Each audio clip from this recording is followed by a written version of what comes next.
The misconception that entrepreneurs have usually at the beginning is that they need a big TAM, a big target market.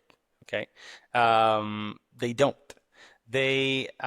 What they need is a clear path to eventually have a big target market, but at the beginning, they need to focus on a very small one. Okay, so it's very counterintuitive in that way. Is that, Swan, as you mentioned, could serve almost any business on planet Earth. That's amazing. That's super powerful. And that means that eventually we can grow into a massive company. But if you start serving all these customers from day one, then you'll end up, giving a 60% service to all of them, right? So why don't you focus on a specific segment to give them a 100%? You're listening to 0 to 1, the podcast where future unicorns get a start. Every week, we sit down with the founders actually building, the ones turning scrappy ideas into real-world companies.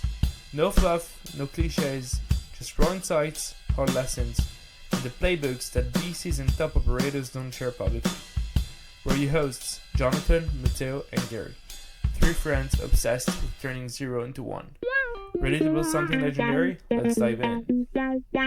So today on 0 to 1, we are joined by Amos Bar-Joseph, CEO and co-founder of Swan AI, an agent-powered go-to-market platform scaling to 30 million ARR with just 3 founders and 0 employees.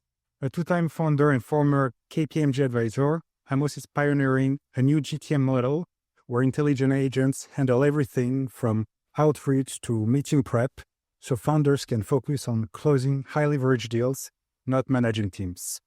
How are you, Amos? Nice having you today on the podcast. Thank you, Matteo, for that introduction. That's amazing. If I could just take you with me to every social gathering and have you introduce me, that would be my dream. It will be a pleasure. Trust me, I cannot dream for something better. But first, can you maybe introduce yourself to our listeners who may not be familiar with Swan, as well as your background? Yeah, so, what you just said, it's hard to overcome that, Matteo, but, from a personal perspective, it's not my first rodeo. I've built 2 companies before based on, the old startup playbook, the unicorn growth at all costs playbook that maybe some of you that are listening are familiar with that. Maybe some of you are, read about it in the books or in kind of like a TechCrunch article or something like that. But basically it means that you raise a big fat seed round before you get to product market fit. And then you scale to 30 people before you get to your first $1 million in revenue. And then beyond that, you try to brute force your way from round to round, expanding your vision more than your revenues each time. I really grew sick and tired of that, playbook. And I felt like it kind of yields very inefficient companies. And I see a lot of good friends, young people who are going after that playbook and are losing and just, going back to their jobs, basically. So together with this concept of AI agents, I realized that, it's time to rewrite the playbook of how you build a business in an AI native world. And so Swan is, basically a journey to discover that, new playbook of how can you scale with intelligence, not with headcount. And it's a journey where we're building in public, we're documenting it. We try to get to $10 million ARR per employee. Basically, that's what we're focusing on as an amazing sign for, agentic scaling, basically. And yeah, would love to tell more about the product, what we're building, how we're getting there, and things like that, guys. Such a great vision. And so let's say unusual, but getting more and more comments to see a lot of people trying to build kind of lifestyle businesses, I'd say, but still with the ambition of a unicorn company, unicorn the older playbook of unicorn type companies. But so how do you go from that idea into because Swan is only 6 months old, as I know.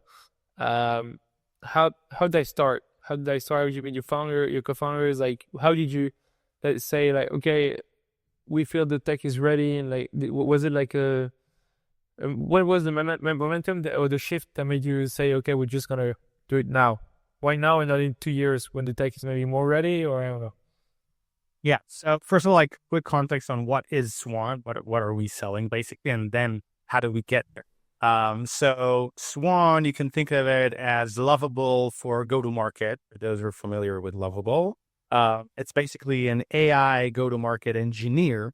So it's an engineering resource that sits, under the sales and marketing departments, and basically helps them to turn any go-to-market idea into an agentic workflow, into an AI workflow, basically. So they could, scale revenue with intelligence, not headcount, and, iterate on their ideas just using prompts, super fast, super efficient, instead of building these complex workflows for weeks, using their own systems.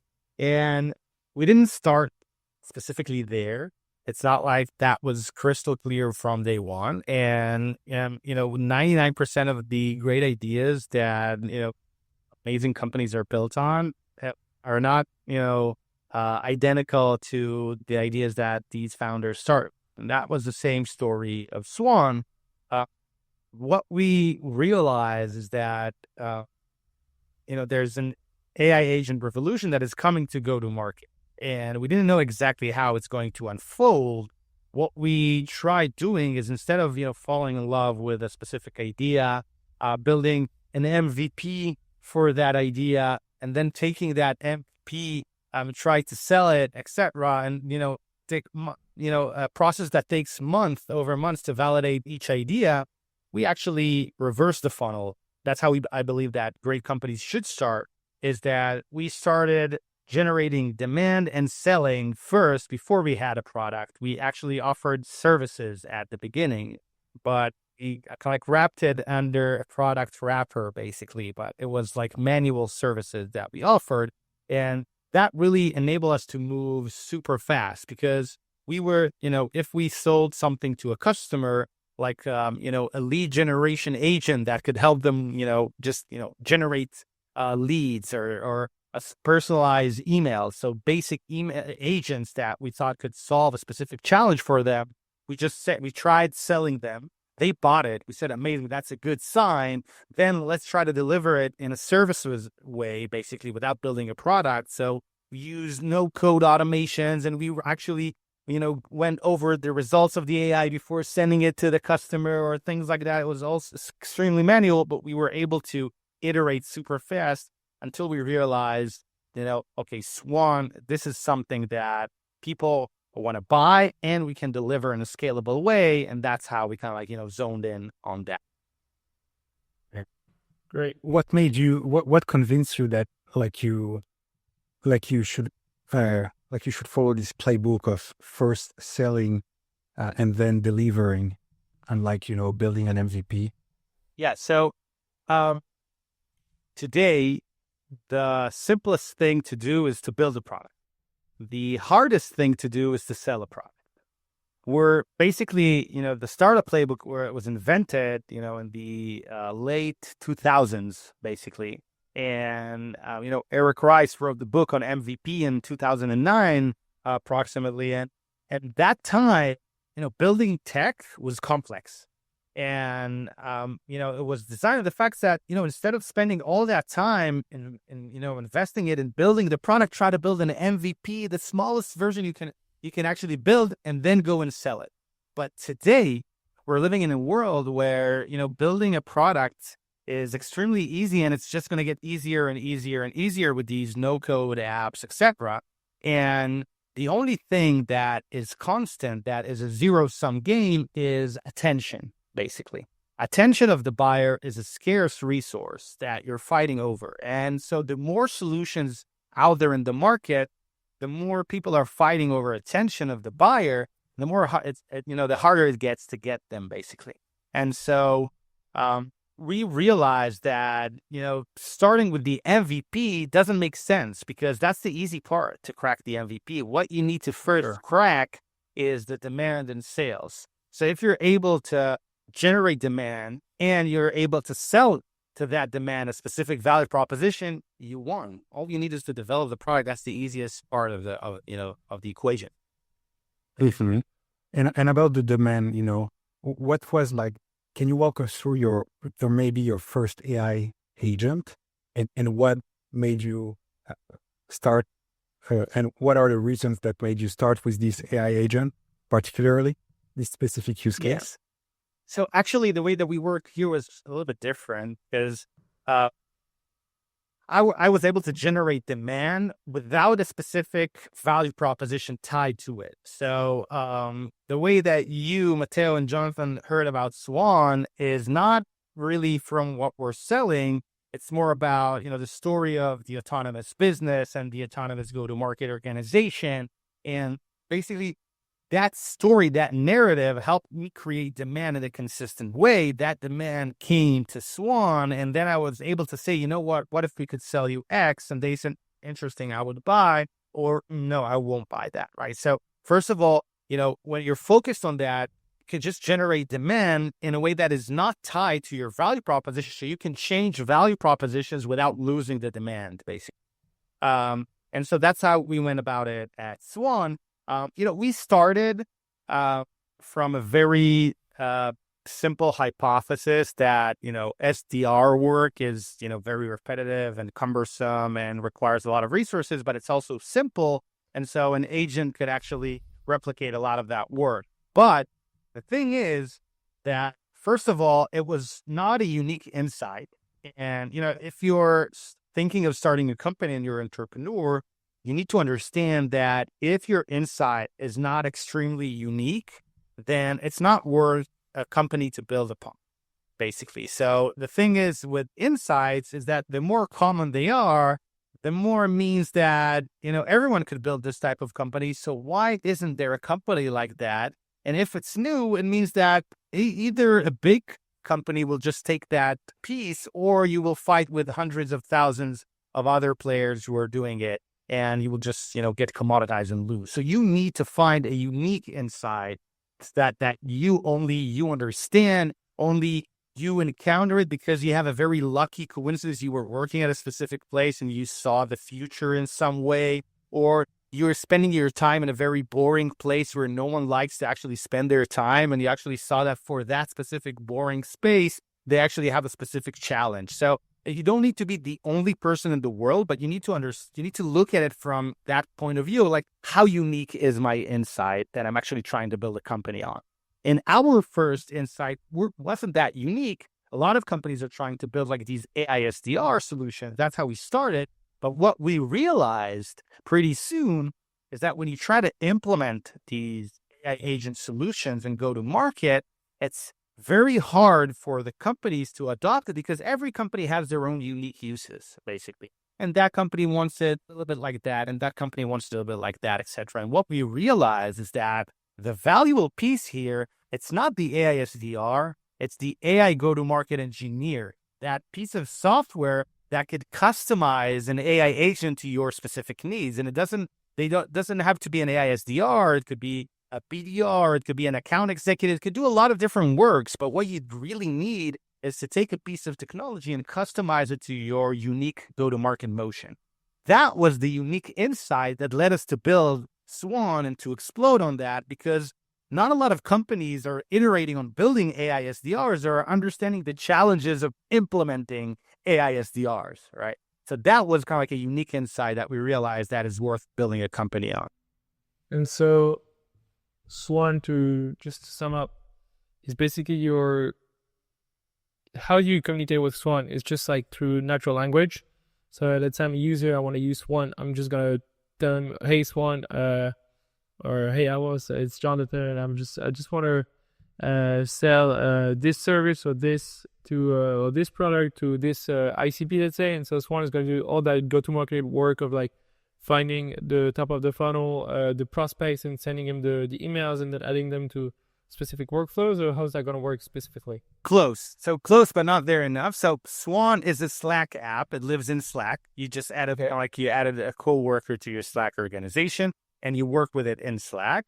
And you build like a specific playbook. Actually, it's not about just taking care of everything. Just do it, go, and you can do whatever you'd like. It's more like, for example, look, Swan, I have a list of, people that registered for my webinar in my CRM. Okay. I want you to research them, qualify them, find, their contact details, and write a personalized message to each one of them and send them, LinkedIn, DM, right? So that's how you can use Swan. It's more for a specific workflow that you have in mind that, leverages your, first party data, which is data in your CRM, leverages third party data that we have connection to, like, firmographics and contact data, etc., and these AI capabilities, and you kind of like, fuse them together into something like that.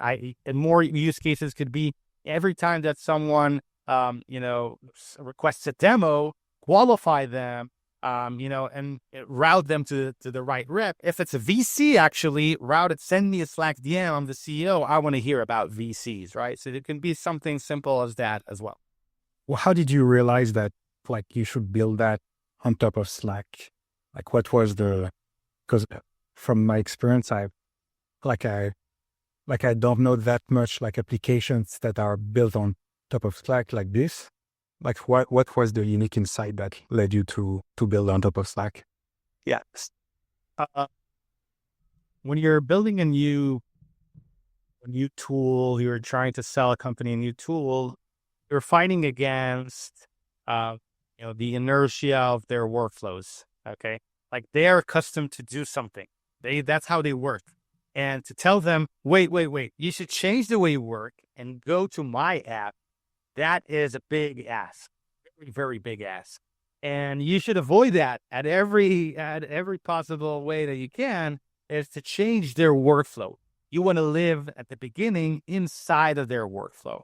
And only after you got embedded into their day-to-day in kind of like in a way that is almost invisible to them, and they don't need to change any habits or anything, then you can start directing them to go to your app as well, right? But we knew that, especially sellers, they have like a very repetitive daily routine and they're used to working in the same way. So we don't want to disrupt that, basically. So that was one that, insight that led us to understand, okay, it got to be, within their workflow. That doesn't equal Slack.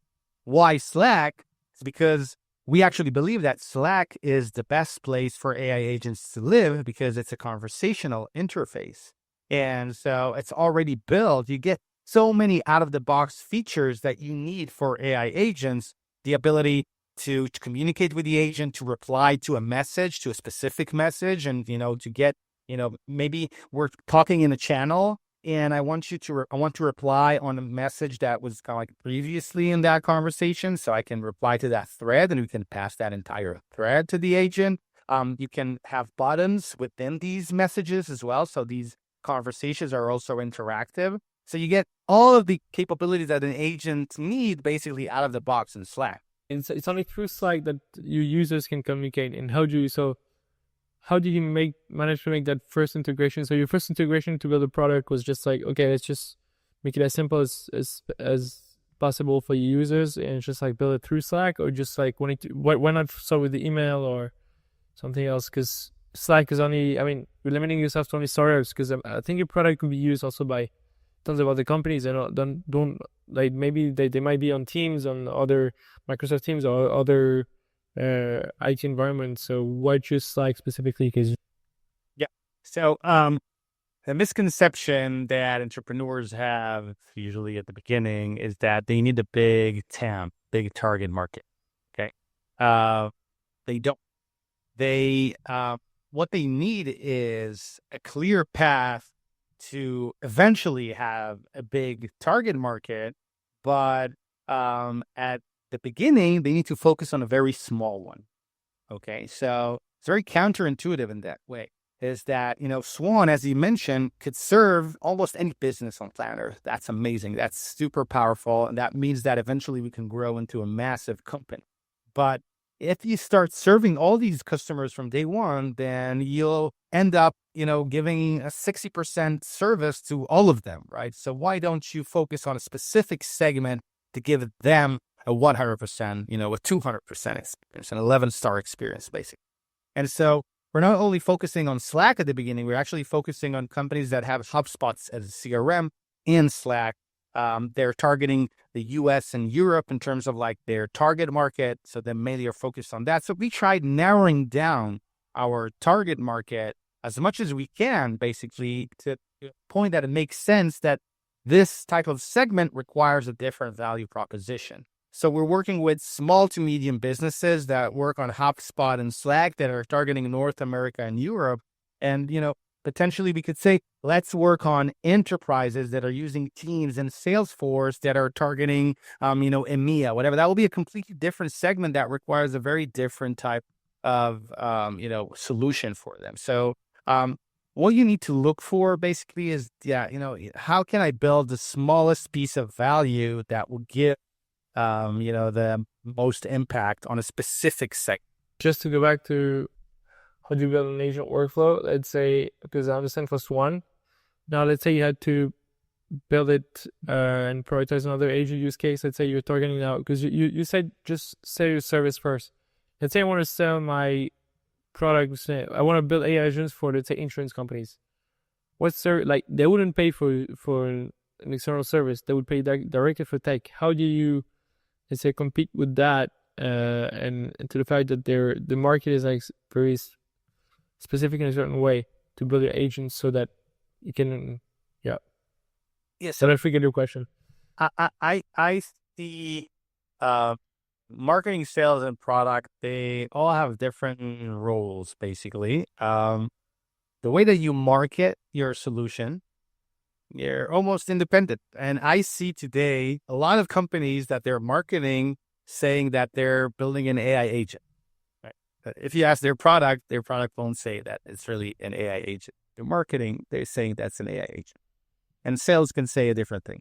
So, when you position your solution to your potential buyer, then imagine, how an 11-star experience would look like. What does it mean if I would fully build my solution? That is what you're selling at the beginning. You're selling the premise, the dream, basically. And then, you're figuring out how to, to deliver these core value propositions. And it's not that you're promising capabilities that you're not gonna to serve. So this is not a gray area. This is a red area. So you are promising capabilities that you can fulfill and you can provide to that customer.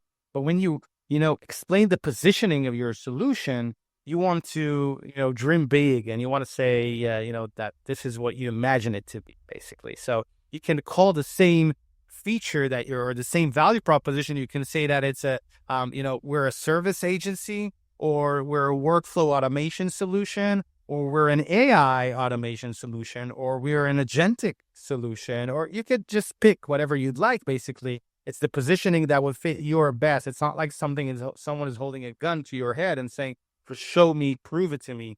It all would be a matter of what will happen when they meet your solution eventually, right? So if there's too much of a distance there, then it means that your marketing isn't working, right? But it's not like that. If it's services in the back end, you need to say to the customer that it's a services solution. They don't care about it. They just want to see something that they get. And if they feel like that the output is valuable and that an AI agent has produced it, they don't care that there was manual work behind the scenes, right? So in our case, we were doing a lot of manual work. And if you can think of a lead agency, lead generation agency, that our work was pretty similar to what, an AI lead generation agency would do. But we knew that eventually we're going to build a product to it. And we knew that this is how we want to position it to our customers. And we built like a very simple interface to it. Some things we would send over email. And there was a lot of work with send us a CSV and we will update the database and, update your dashboard, etc. But still, it was a product in their sense. So back to the implementation phase for our listeners who have never built an AI agent. Can you maybe describe what makes a great agent? And if you were explaining it to a non-technical founder, how would you define maybe the anatomy of a high-performing agent? What benchmarks would you look at? Yeah, so it's actually, it's very simple. And there's a difference, I think, to understand what's an agent, it's better to understand the difference between an agent and an AI automation. Okay. And I think that a lot of people kind of get confused between these two. And that's why we see all these companies that are calling themselves AI agents or agentic solutions, but they're not really agents. And first of all, like the difference between these two lies within the power balance of who controls the decision-making process within a given workflow. Okay. With AI automation, it's code that kind of like controls the decision-making process. And with an agent, it's the large language model, the AI that controls the decision-making process. We're going to break it down together. Don't worry if it sounds a little bit complex at the moment. But basically, its agent comes from the word agency. It has the agency, kind of like the autonomy to make decisions on its own on how to use a set of tools that it has access to.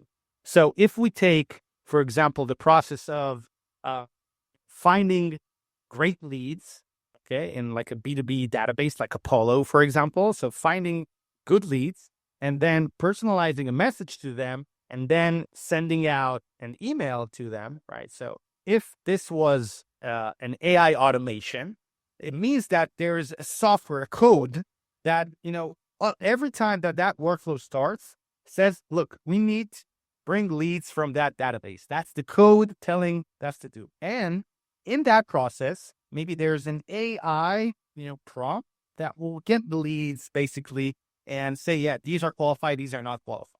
But then the next step, the code will say, let's take these leads and now we need to personalize a message to them.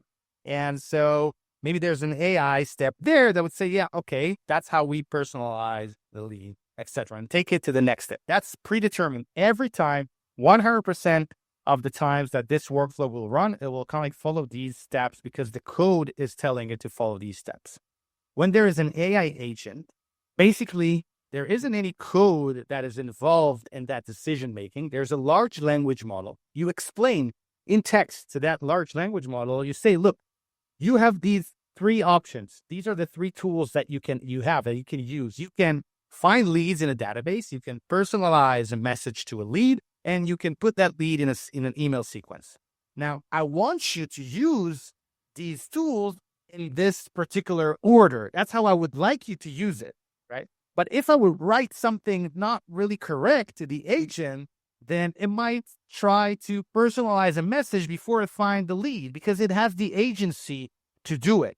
So there's an AI agent that deciding what to do. And if it says, okay, the first thing that I want to do is to find qualified leads. So it will use that tool, and that tool will be the same tool that we had in the previous example. It might be an AI that finds leads, right? But the layer that decided to use it was the large language model. So what we're seeing is a shift in the power balance of who makes the decisions. Is it the code that humans wrote, or is it the AI that, sometimes could be a black box in that sense, that, the large language model? And to influence the decision-making process in an AI automation, for example, we have like Zapier or NA10 or all these no-code tools that they can help you change the code that determines the steps and say, yeah, this is a step 1, this is a step 2, this is a step 3. But when you're working with an agent, you cannot do that. What you can say, just tell it, you know what? I want you to start, please, I beg you to start with step 1. This is what I want you to do. Why are you not listening to me? That's how you work with an AI agent. It's completely different. So that's how you should look at, agents versus automations in that sense. And sometimes it's better to build an AI automation, and sometimes it's better to build an AI agent. And it's not like there's one that is more powerful than the other. They fit different use cases. And we can talk about that if that's interesting. Yeah, no, for sure. I mean, like, for example, like what framework would you use to say, I need to build an AI agent versus an automation?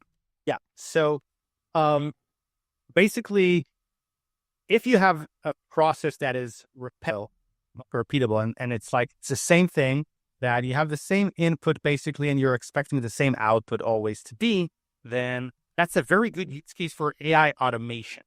Okay. Yeah. But if what happens, for example, and let's take this use case of that I just gave, lead finding leads in the database, personalizing a message to them, and putting it in a sequence. Okay. So that specific process kind of can repeat itself and doesn't have a very complex use cases. Okay. But what would happen if it would say, you know what? But if the leads that you find are from North America, okay, I want you to personalize in a different way. And I want you also to put it in a different email sequence.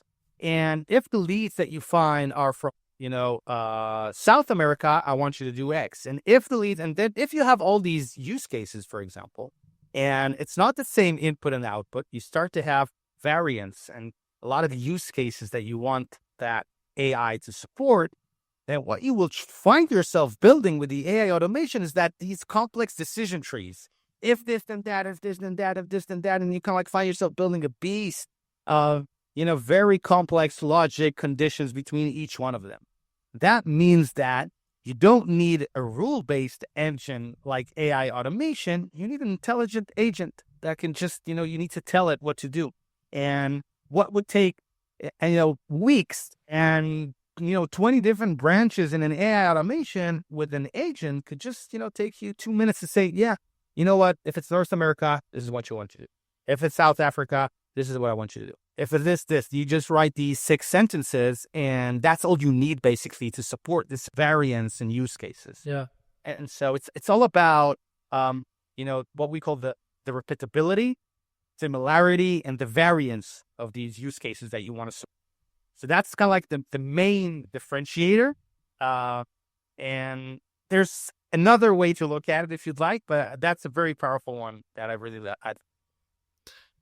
The one you just mentioning is just basically adding a layer of a large language model to just on top of, like you add a layer after each step basically, and just saying like you're gonna double check if it's basically just like, let's say, augmenting your decision tree, the decision tree of your agent, because you can say that AI automation are just not agents. It's just like, it's very simple agents. There's like agent level 0 from your level 1. And that's why you have level 2 when you have to just let them, okay, so if it's this, and then the decision tree goes another way, and like if it's North America, it goes that way, etc., etc. And there's another layer after that, which is I think thinking about a strategy and taking decision, like let's say for example, the lovable agents, or maybe Swan, I don't know, because lovable agents, they have like, it's basically MCPs, and there's, you add an extra layer also to that, to just generating your landing page or your whatever you want. So I would argue that it's not like agent level 0 and level 1. There's a difference here, a fundamental difference. I will try to explain again how it works. So, and we're going to get a little bit technical here. So just because again on that nuance, but basically, these large language models, in the last 6 months or so, or even a little bit more, 12 months, they've built a capability that's called tool calling, okay, to call tools, okay? So instead of trying to build these decision trees, Jonathan, what you can do is you can connect tools to the large language model itself. So you can actually say, you know what, Claude, for example, right? That's like the model of Anthropic. You can say, look, you can now search in my CRM, okay? This is a tool that I give. I didn't tell you how to use that tool. You can just use it, okay? And then you could also use this tool to perform online research, okay? So it's a real use case at Swan. Our agent has a tool to read and write into the CRM, has a tool to research online, to use Perplexity, actually, to research online, okay? It has a tool to send a Slack DM. It has a tool to personalize a message. It has all these tools, and all of these tools are always available to that agent, okay? Then, in the prompt, I can just tell the agent, look, in this case, this is how I want you to use this tool, okay? And in this case, this is how I would like you to use this tool. And the entire layer is the large language model basically gets your prompt, and it will output a prompt that will trigger these tools, basically. These are API calls that the large language model will write a text to them and will say, look, basically, I want to trigger the CRM tool. I want to trigger that tool. So whenever the decision-making process of which tool to use is generated through tokens of the LLM, of the large language model, and not by code that decides that this is when you need to use it, it's an agent.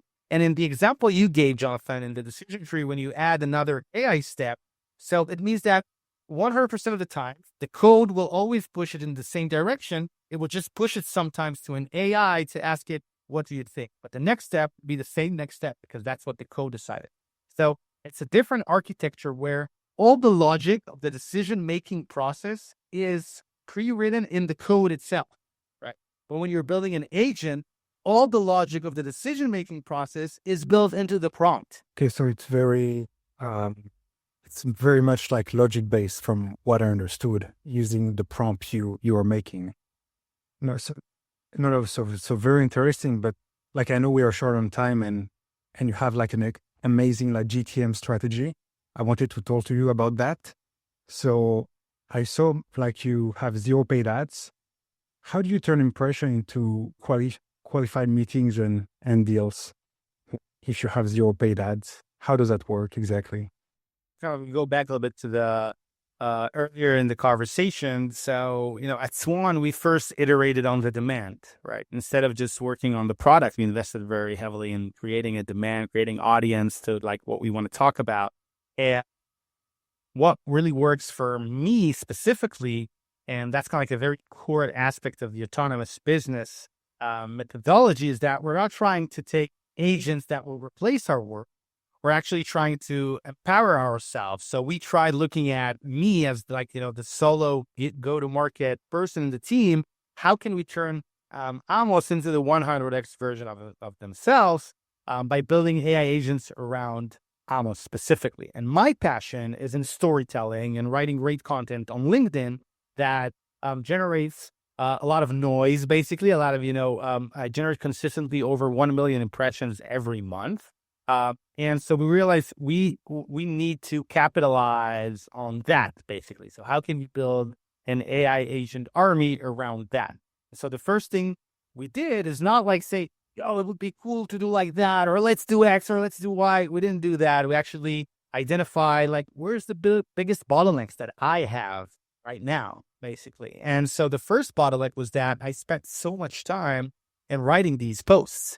And it could take up to 50% of my time just thinking and writing about these posts. So we built Shakespeare as the first agent that can really help me as an extension of my mind to, write better posts at, half the time, basically. So that was kind of like the first agent that we built. And then what happened is that, over 1 million impressions, I got over 15,000 reactions on my posts from, every month from leads that are, might be relevant, some of them, but I couldn't go over that, right? It's too much. So we built the Observer, which is an agent that, monitors these LinkedIn posts and identifies hot ICP leads that are interacting with me, pushing them to Slack, basically, and enable me to reach out to them in a very thoughtful way.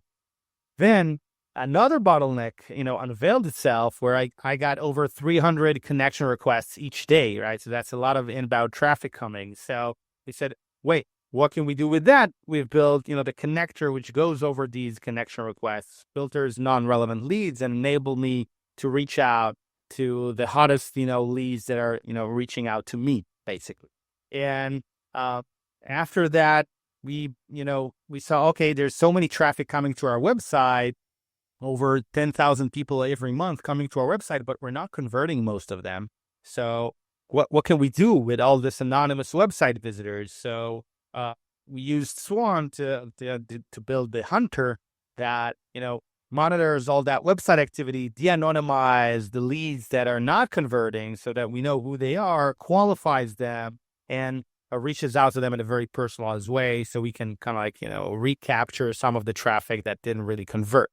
And so like the list goes on in terms of like the agents. We have an agent that we call the gatekeeper. So folks that did visit the website and converted into request access. So we have an agent that, researches them and monitors and then routes them to their best place, either like a free trial, a waiting list, to a demo with me. Then for the demos that I do take, We have an agent that briefs me for the calls and, make sure that I only spend time on, the actual call without preparation. Then we have another agent that generates tasks and follow-ups, etc. So if you can see, it's like a funnel that every step we had unveiled kind of like a bottleneck that we had, and we just built an agent to solve for that specific bottleneck. Yeah. It's amazing how you're breaking down like every step of the way and thinking, how can I build an agent to take care of it? But do you apply, like, for example, do you apply this mindset in like elsewhere, for example, in your business or maybe in your personal life? Like, how can I build an agent to automate this? Is that the right framework mindset to adopt in that case? Yeah. So I would actually say that it's not the right mindset, Matteo, but it's a great question, and I would explain why. Because I believe that in the biggest misconception that I see right now is that people are trying to automate processes. And what they should be doing is empower a specific human being rather than trying to look at the process. So when you change that perspective, when you look at the human being at the center, you ask yourself, what things should that human being do? And what processes should the AI could help with, right? And so it's a more holistic point of view that puts the human in the center, because we don't believe that AI agents just float around in outer space without anyone in charge of them. They're always tied to a person that is in charge of a metric that they want to move. Maybe they want to get more meetings booked. Maybe they want to get more pipeline. Maybe they want to improve customer support. Doesn't matter. There's always a person at the end of that loop. And we believe that, the people would be the ones that are, running these AI agents, right? Not vice versa, until, in the near future, let's say the next 5 years, maybe after that, the tables will change. But as long as we're superior to these AI agents, there's a human being at the center. And I always think of it as, okay, who's that person? And the more personal we can get, the more powerful the agents would be. Because if you look at my use case, it's very unique to, like, who am I and what are my challenges and strengths and weaknesses, and it's built tailored to me. And so the more tailored it is to the workforce, to the talent that you have in the company, then the more you can 100x yourself. And if you remember, that's the goal here. And when you look at, automating a process, then what you can get is maybe 50% increase in efficiency. That's great. That's nice. A lot of companies are looking for that, and I'm not, underestimating that. But if you can get a 100x improvement over the productivity of a person, that's much more powerful than that. And so that's what we're looking to do, basically, to empower the human being at the center of the AI implementation. That's super interesting, because it's kind of the approach we have with colleagues in my company for build AI agents. We also go so you always go back to kind of a very personalized approach for each client in the end. Each human, like, yeah. That's funny. And so what does your organizational, let's say, chart of flow look like today with Swan? Like, so you have 3 founders, you're trying to scale to 30 million ARR, so 10 million per employee. Like, how far are you from the objective you just set yourself? Like, now 6 months later? And what's your organization? I would say that it would take us, I would say, maybe 2 more years to get to that threshold. Maybe a year and a half if we're super optimistic, but at least that. We're not, it's not about staying 3 people all the way up. It will always be a small, super lean, flat organization. And it's about, the goal of getting to $10 million ARR per employee. The organization is built upon 3 core functions that we believe that this is the core function that an autonomous business should have. One is a revenue creator, which is me, that is in charge of the entire customer life cycle, from demand generation, sales to success. Then we have the product creator, which is in charge of, creating the product itself and is working with a lot of AI agents to actually build that product. And then we have the third function, which is the agent creator, which is supposed to help these 2 functions scale with intelligence, not with headcount. So I'm not the one building all these agents, right? And I don't have time. I need to grow revenue, right? we have Ido, my co-founder, who's the agent creator, who is building these agents for me so I can, scale my revenue operations with intelligence, not with headcount. And he does the same thing for product. And we could scale these functions, but maybe we'll bring another agent creator, maybe we'll bring another revenue creator to that sense, but there will still be, a sub 10 people organization that only has these three functions. And what we can make sure is that the agent creators can support the both product and revenue creators so they can scale indefinitely with, the existing headcount. It's super interesting what you mentioned, and it reminds me of like previously, if you look at like early, like older startups, what you call like an agent creator, like it reminds me of a chief operating officer. So maybe let's say, like I want to work in operation, in my startup. Instead of being like a chief operating officer, I should learn how to build agents to operate for me. Is that right from what I understood? Yeah, so it is right. I would say that what used to be ops, so ops is a very generic term these days, and it can mean a lot of different things for different companies because we have ops that are super oriented towards revenue, but then we have ops that are super oriented towards even more like internal processes like HR, finance, or things like that, right? So it can mean a lot of different things. But definitely, if you're working at a company and you find yourself as the ops person that is powering a lot of the revenue generation efforts or product efforts, then it means that you can kind of crawl yourself into the position of being that agent creator and building agents to help these organizations grow faster without, scaling their headcount. So definitely it's similar to ops, but it's a new function in the way that it should be dedicated to building AI agents to support the organization scale with intelligence, not with head. Amazing. And now some founders or some companies are still having a hard time, just delegating their work and to AI agents, because they might be losing their team's creative spark.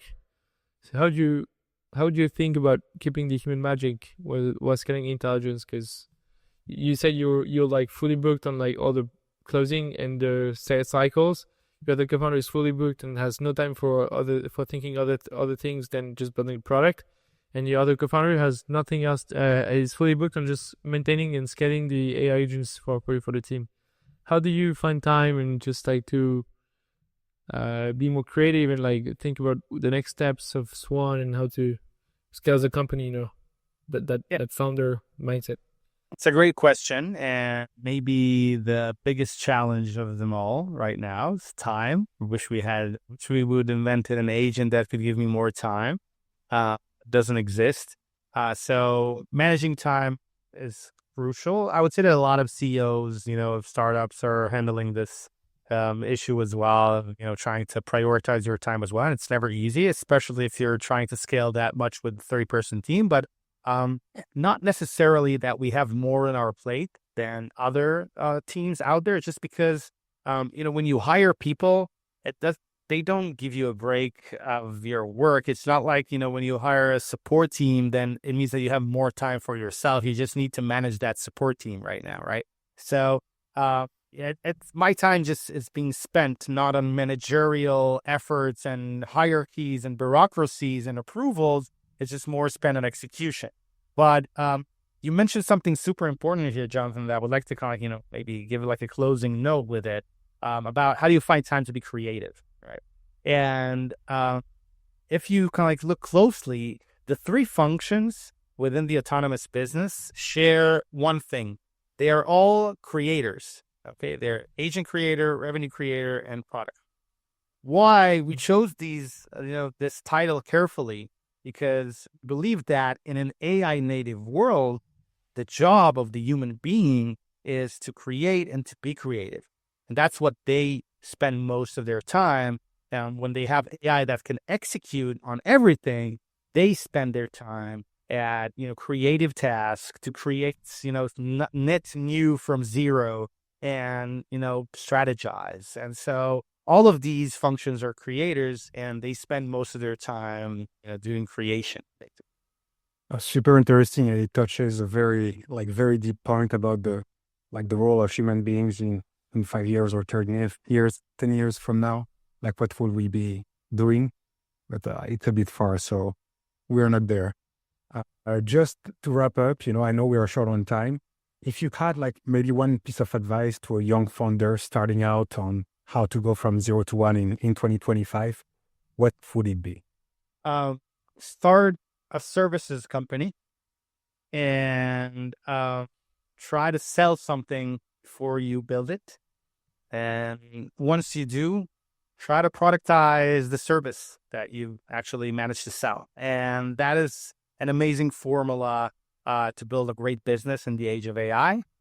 It wasn't like that until today, but today what AI can offer you basically is to take a human intensive service and replace it with a productized version of an AI that does a lot of that.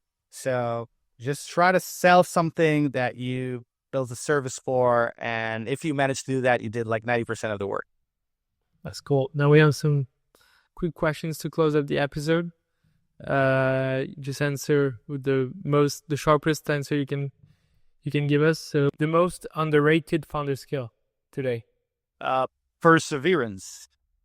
One tool or framework that you find irreplaceable. I don't know. Teach the frameworks. Think first principles and try to invent your own. We're living in an era that experience doesn't worth a lot. Everything is getting invented like at every second, basically. So just follow your instincts. Favorite read podcast I think lately? I love the All In podcast. It's a great one. I love hearing Chama and David fight over stupid shit. So yeah, definitely. One hard lesson you learned the hard way.